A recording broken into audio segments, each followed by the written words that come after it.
இந்த வியாதிக்கு ஒரு சுகம் கிடைக்காதா? இந்த வியாதியில நான் முழுங்கி சாகணுமா? இந்த வியாதி தான் எனக்கு வாழ்க்கையா?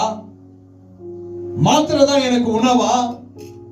நான் சமாளிப்பதெல்லாம் ஹாஸ்பிட்டலுக்கு தான் வைக்கணுமா? இதுக்கு ஒரு முடிவு கிடைக்காதா? இதுக்கு ஒரு முடிவு கிடைக்காதா? ஒவ்வொரு நாளும் நான் பயந்துதான் சாகணும்.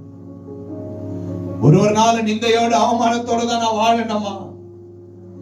என் தேவன் எனக்கு வாக்கு கொடுத்தீங்க இல்லையா? உன் வெளிச்சம் உதிக்கும் என்று சொன்னீங்களே அப்பா. இதை நான் விசுவாசிக்கிறேன் என்று விசுவாசிக்கிற தேவ பிள்ளைகளிடத்துல கர்த்தர் பேசுகிற வார்த்தை இது. என்ன பேசுகிறார்? வாசிங்க.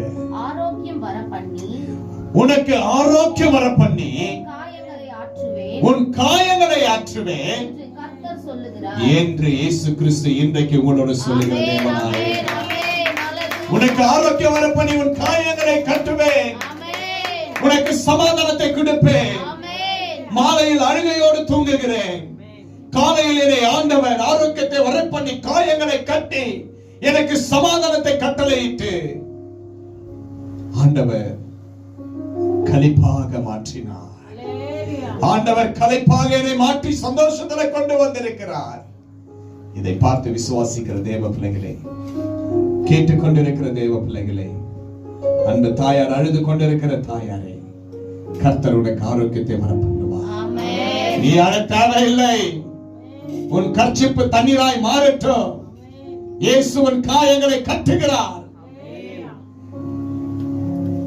அன்பு தாய்மார், அம்மாமார்கள் பயந்து கொண்டிருக்கிறீர்கள்.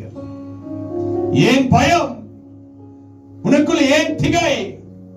பயப்படாதே.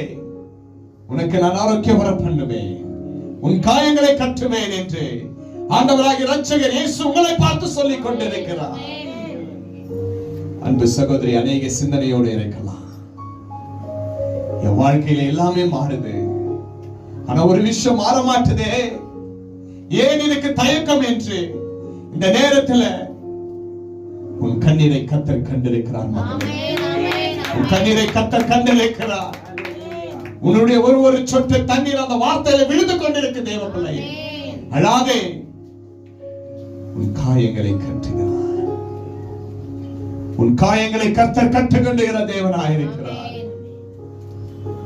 ஒடுங்கி போயிருக்கிற மகளே, தாயாரே, பலன் கர்த்தர் கொடுப்பார். அழலாமா வேண்டாமாம் என்று பிதுங்கி அழுகு கொண்டிருக்கிற தேவ மகளே, கர்த்தர் உன்னை ஆராய்ந்திருக்கிறார்.